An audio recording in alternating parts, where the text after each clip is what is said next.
Oh, hi there. I'm Father Jeever.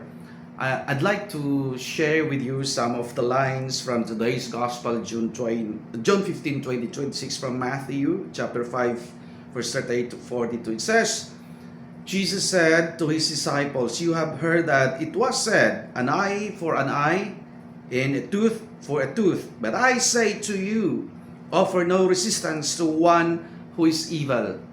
In short, huwag kang maghiganti. Well, real talk, it's very difficult to forgive. I find this line actually very, very challenging. It's difficult, but I'm not saying it's impossible. In fact, si Jesus ang unang nagpatawad sa mga taong nagkasala sa Kanya. Just like putting fire with another fire. What will happen? Masusunog tayo niyan. Instead, put water over fire. And I'm sure there will be peace. So, Jesus said, offer no resistance to one who is evil.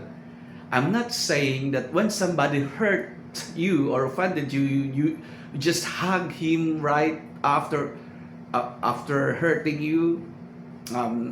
Just or maybe give him a food or snacks and said, "Oh, thank you for hurting me." Now it's not like that. It's impossible to do that.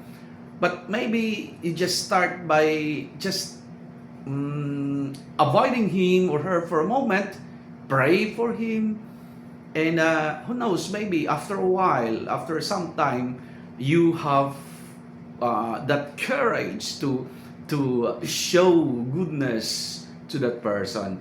So, wag kang maghiganti. It's difficult, but it's not impossible. So, my dear friends, put water over fire and we will have peace.